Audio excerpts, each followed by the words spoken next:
In the days of good King Arthur, there lived a mighty magician called Merlin, the most learned and skillful enchanter the world had ever seen.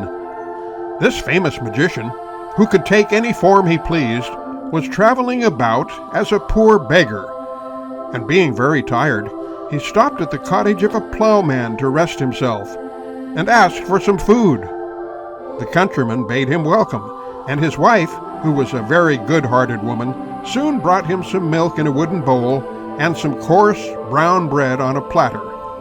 Merlin was much pleased with the kindness of the plowman and his wife, but he could not help seeing that though everything was neat and comfortable in the cottage, they seemed to be very unhappy. He therefore asked them why they were so melancholy, and learned that they were miserable because they had no children. The poor woman said with tears in her eyes, "I should be the happiest creature in the world if I had a son, although he was no bigger than my husband's thumb." Merlin was so much amused with the idea of a boy no bigger than a man's thumb that he determined to grant the poor woman's wish. Accordingly, in a short time, the plowman's wife had a son, who, wonderful to relate, was not a bit bigger than his father's thumb. The queen of the fairies, wishing to see the little fellow, came in at the window while the mother was sitting up in bed admiring him. The queen kissed the child, and giving it the name of Tom Thumb, sent for some of the fairies, who dressed her little godson according to their own fashion. An oak leaf hat he had for his head, a shirt of a spider's web, a gossamer for a doublet, and a mantle of thistledown. His hose and shoes were made of apple rind, and his belt was made of gold. Tom never grew any larger than his father's thumb, which was only of ordinary size. But as he got older, he became very cunning and full of tricks. When he was old enough to play with the boys, and had lost all of his own cherry stones, he used to creep into the bags of his playfellows, fill his pockets, and come out again to enjoy himself.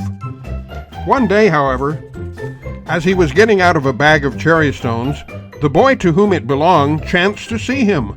"Aha, my little Tom Thumb," said the boy, "have I caught you at your bad tricks at last?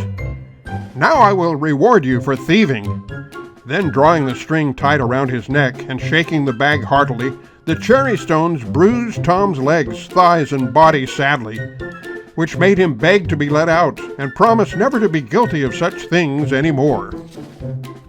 A short time afterwards, his mother was making a batter pudding, and Tom, being very anxious to see how it was made, climbed up to the edge of the bowl.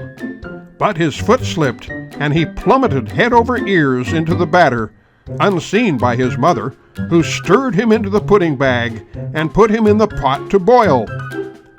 The batter filled Tom's mouth and prevented him from crying, but on feeling the hot water he kicked and struggled so much in the pot that his mother thought that the pudding was bewitched, and pulling it out of the pot, she threw it outside the door.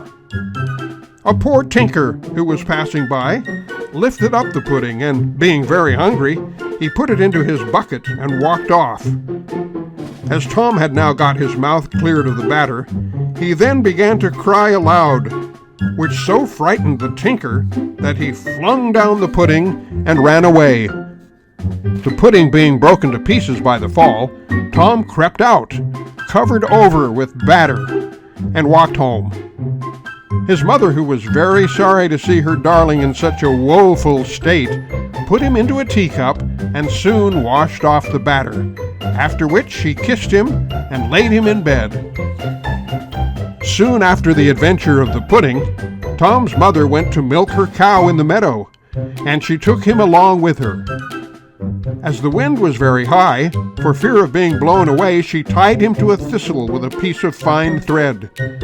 The cow soon observed Tom's oak leaf hat, and liking the appearance of it, took poor Tom and the thistle at one mouthful. While the cow was chewing the thistle, Tom was afraid of her great teeth, which threatened to crush him into pieces, and he roared out as loud as he could, "Mother, mother!" "Where are you, Tommy, my dear?" said his mother. "Here, mother," replied he, "in the red cow's mouth." His mother began to cry and wring her hands, but the cow, surprised at the odd noise in her throat, opened her mouth and let Tom drop out. Fortunately, his mother caught him in her apron as he was falling to the ground, or he would have been dreadfully hurt. Tom's father made him a whip of barley straw to drive the cattle with. And having one day gone into the fields, he slipped a foot and rolled into a furrow. A raven, which was flying over, picked him up and flew with him to the top of a giant's castle by the seaside, where he left him. Old Grumbo, the giant, came out soon after, and walking up and down the beach, he spied Tom and carried him into his room. He then placed him on the palm of his hand and swallowed him like a pill. The giant had no sooner swallowed Tom than he began to repent what he had done. For Tom began to kick and struggle about so much that he felt very uncomfortable, and at last threw him up again into the sea. A large fish swallowed Tom the moment he fell into the sea, which was soon after caught and bought for the table of King Arthur. When they opened the fish in order to cook it, everyone was astonished at finding a little boy inside, who they sent to the king. He was soon well known at court, for King Arthur made him his dwarf, and he was well treated. But the king's great kitchen was a dangerous place for Tom. For once he fell into the dough and was rolled out by the cook, and once he was put on a chair and nearly drowned in a basin of soup. At last the king, who loved him dearly, made him a knight, and he rode at the head of the king's army and performed many brave deeds. He was also very fond of hunting, and the king gave him a mouse to ride, and he rode in the park and hunted the little birds with a bow and arrow. King Arthur's queen and all the ladies of the court were delighted with Tom's company, for he was a very funny little fellow, and they made him dance a jig on their hands, and they would carry him about in their pockets and talk to him as if he were a child. Tom exhausted himself with jousting, but recovered in fairyland. When he returned to court, King Thunstone now reigned. Charmed by the little man, the king gave Tom a tiny coach pulled by 4 mice. This made the queen jealous, as she received no such gifts, and she framed Tom with being insolent to her. Tom attempted to escape on a passing butterfly, but was caught and imprisoned in a mousetrap. He was later freed by a curious cat, and once more won back the favor of King Thunstone. At last, Tom grew tired of the court, and wanted to see his father and mother again. He begged the king to allow him to go home, and the king gave him leave and ordered a coach drawn by 6 small mice to take him there.